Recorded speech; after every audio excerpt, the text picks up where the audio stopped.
It's too late for music producers to run from AI. Each day it gets incorporated to different producers' workflows in creative ways. Today, I'm gonna be reacting to a video by content creator and music producer named Ed Talenti in this video called Everything is Wrong with AI Music. Does he agree with it? Does he disagree with it? We'll find out in this video. I'm gonna go ahead and add my 2 cents to this video so that way you walk away with double the value. You ready? Let's get into it.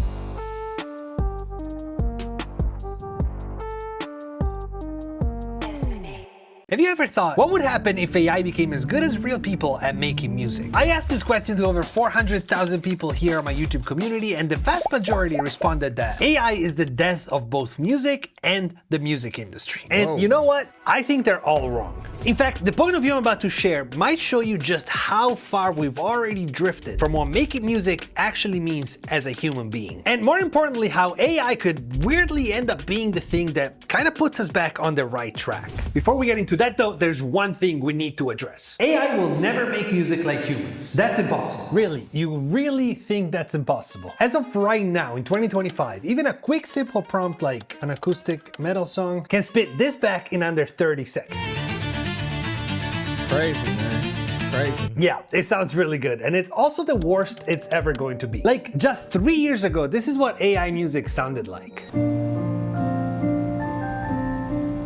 Fast forward another 5 years, maybe 10 years, there's no doubt in my mind that AI music will be unrecognizable compared to human music. Human music. I give it like 3. I like it. Now, understandably, artists, music producers, musicians, we are all freaking the fuck out. Like, what is going to happen to my music? How can I stay relevant in a world where there's a machine that can create literally thousands of songs in a matter of seconds? And low-key, they're better than mine. And many of us even start questioning, like, why am I still making music? Like, what is even the point? And I can already see your comments, but Ed, you sounded kind of optimistic there at first. What happened? This is actually pretty dark. Well,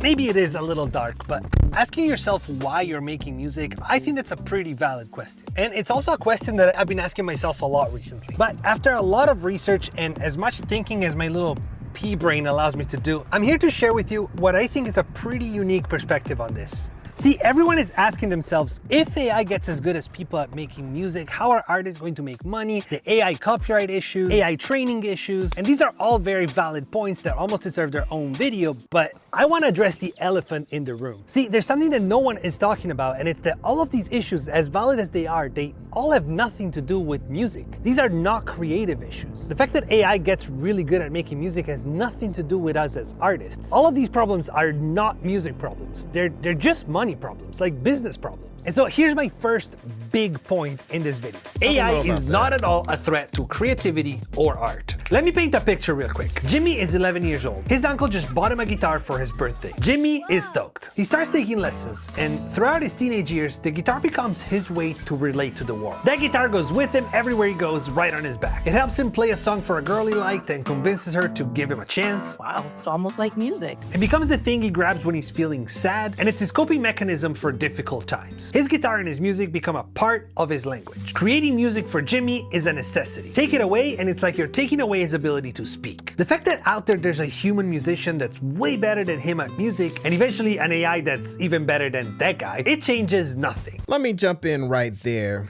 To his point, yes, music is something we do for our own personal creative expression. But the way AI is trained, Jimmy, in this example, could have his music exploited by a bigger corporation for their own profits, and Jimmy has no ownership in it. You know, he's not getting credited. He's not getting a piece of it. All this music, all this art that he created is being used for someone else's benefit. And I'm like, it's okay to get taken advantage of, and I don't really personally like the, oh well, that kind of attitude. Oh well, they can kind of have it. I don't think that's the point that Ed is making per se, but I think it could be interpreted that way, that as long as you're good, as long as you're creative, as long as you're loving your instrument, that's fine. And I wouldn't want to put the message out there especially for the younger generation, especially for younger people who already are, some of them are hesitant to stand up for themselves, and even in just human interactions and human business dealings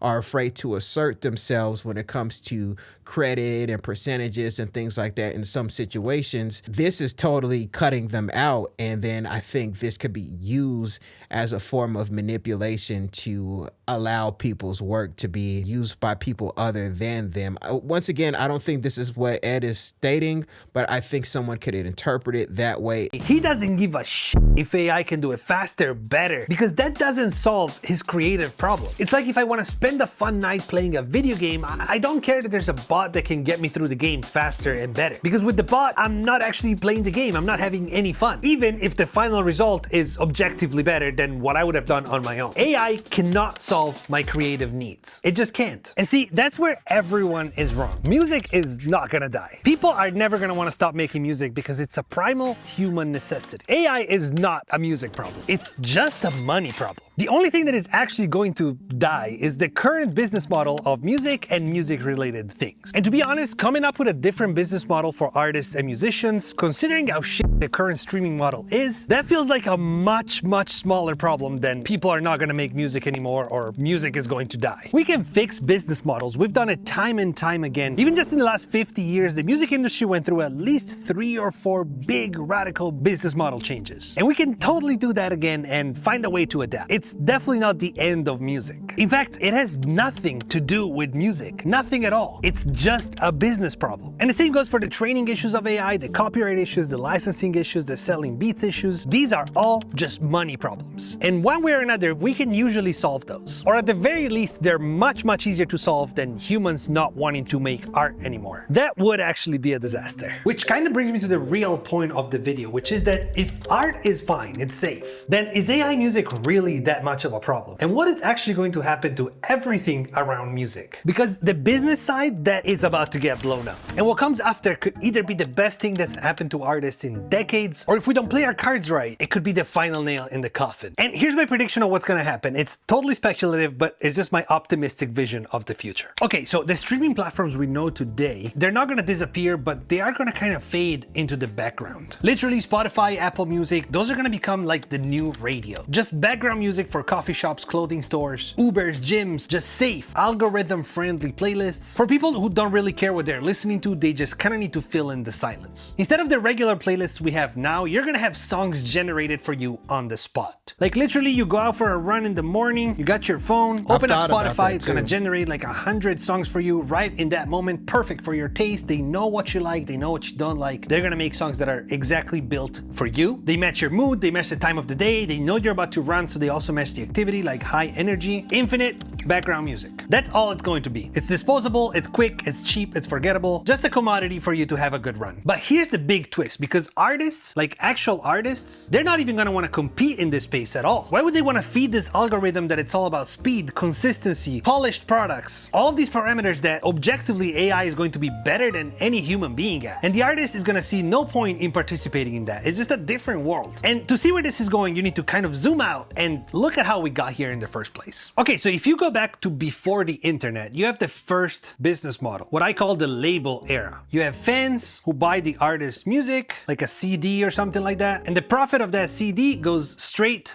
to the label. And then the label takes all that money and splits it between the artists, the writers, the producers, the managers, and whoever else. So basically, the label collects all the money directly from the fans by fans buying the actual music and then redistributes it to whomever. So technically, the fans are supporting the artist directly, but there's this big middleman that's the label who, one, takes most of the money, and two, is sort of this gatekeeper that decides who becomes artist, like who gets to be published, who gets to even make a record. The label is totally in charge of the whole entire system. Okay, now fast forward a little bit. Let's go into the current model, the streaming era. Now, when this first started, this was a great thing. This was a great revolution because the internet killed the gatekeeper. At this point, the label didn't matter as much anymore because you had the internet and people could directly find the artists on the internet and support them in a million different ways, including streaming their music. And a lot of people, including artists, were really optimistic about this. They were like, finally, we can make a living with our music. We don't have to compromise to please the labels. We can just make whatever we need to make. music. Until that dream got completely shattered by playlists. Spotify playlists. And I say Spotify, but literally this applies to all the music streaming platforms, at least the big ones, and the algorithms they built that kind of determine who wins on those platforms. So now, compared to the previous model, the fans, they're not giving any money to the artist, they're not giving any money to the label, they're giving all of their money to Spotify. All of it. And then Spotify 100% arbitrarily decides who gets how much. They just collect it all and then kind of redistribute it a little bit. But their incentive is not to grow the artist, their incentive is not to even fund the labels, their incentive is to fund themselves. So they're gonna find every possible way to keep most of that money from the fans themselves. The fans' money is just going to Spotify. And then they gracefully decide to give a little bit, pennies, to everyone that was involved, to writers, labels, artists, and whoever else. So fans and artists get pulled away from each other, the connection gets weaker and weaker, and the songs kind of just become stuff. The average listener gets literally trained by the Spotify algorithm to just kind of listen to music as background. But this is what I'm really excited about, because now we're entering a new model, a new era that we're gonna kind of see unfold in the next 5 to 10 years as AI gets better and as AI gets more included in this whole system right here. And what AI is going to do is erase all of this. And on one side, you're gonna have your streaming platforms. AI generates the songs, or at least a lot of them. They make their money and it becomes background. Very high quality, very personalized background music. And what I believe is going to happen is that this model is going to drive the artists to seek their fans, to seek direct fan support. So it's gonna kind of go back to the fan support of the label era, the first one, but combined with the democratization of the internet era, the streaming era. So no middlemen, no gatekeepers, just artists and the fans who love them. And this is where it gets really exciting, because when your survival as an artist doesn't depend on algorithms or social media plays or anything like that, you don't have to play it safe anymore. Like, you don't need to shave off the intro of your song that you put so much love into just because it's going to make people want to skip. You don't need to write a 2-minute TikTok song just that has a catchy hook just in the hope that it goes viral. Instead, with direct fan support, you can make your own music, whatever that is. Weird music, honest music, experimental music. The crazy part is that real fans will actually support that. Yeah, so when Ed speaks about this type of business model, I think about people like LaRussell, people who really do that community-based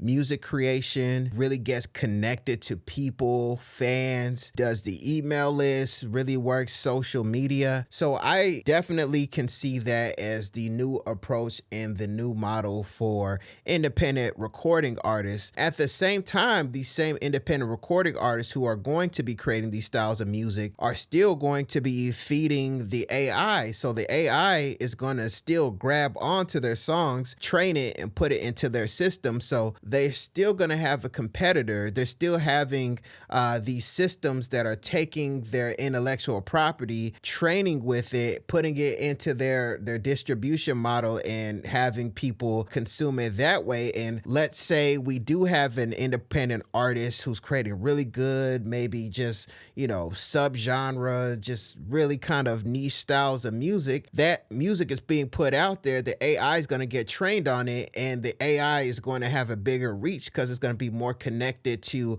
larger corporations who have the capital to actually promote and get much further than the smaller independent artists. So on one hand, yes, the smaller independent artist is going to be able to survive and create their own fan base, but at the same time, that larger corporation is still going to more than likely be able to profit much more off of that smaller person's work. And it's tricky, man. It's tricky grounds that we're getting on. I really push against the kind of, oh well, live and let live kind of attitude that some people have on AI, because it is still taking people's work and using it to train these systems without any type of compensation. It's not like they're, reaching out to these people and paying them some type of licensing fee, so that way whenever their music is being put out there, they're still getting a piece, they're still getting some type of royalty.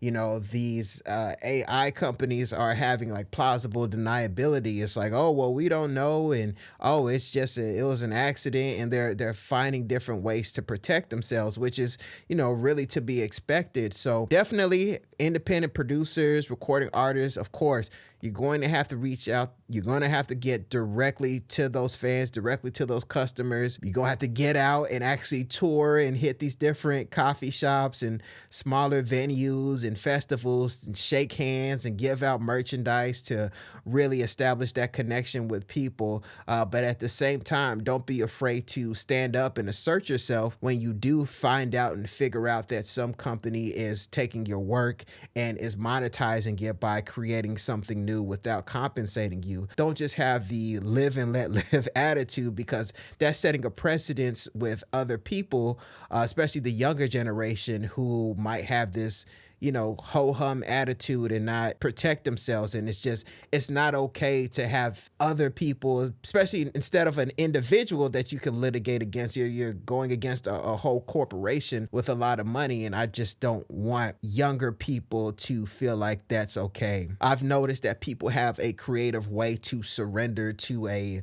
bigger entity or a bigger threat. They'll make it sound good, but the overall underlying thing that they're doing is just giving up and letting someone kind of steamrolling them. And I don't want that to be the thing. So, you know, keep grinding, artists, get out there, meet people, but at the same time, still find ways to protect yourself. The crazy part is that real fans will actually support that. When you don't have an algorithm in the middle that decides what's worthy of getting plays, but the fans actually decide themselves, you being weird, you being more of yourself, it's actually a great thing. People are starving for authenticity. And when everything else is mass produced by AI, even though the quality is great, people are going to crave the one thing that AI can't reproduce. They're not just going to care about the music, they're going to care about the process, the person behind it, the way they make the music. We're already seeing that happening right now. Even my YouTube channel, that's what it is. It's you seeing me create music. It's not so much about the final product, it's about the creative process. And AI is going to push that like so much faster. So let me bring Jimmy back for a second. The kid that got his guitar from his uncle and really fell in love with it and started making music. Well, fast forward a little bit, Jimmy is in his 20s right now. He's still making music, but he doesn't care about Spotify. Spotify is for boomers, for old people. It's like the radio. But what he does have is 500 fans. And each of them is paying him just $5 a month. They believe in him, they like his music, and they want to support it, and they want to be a part. Now Jimmy is making $2,500 a month, which in Spotify terms, in streaming terms,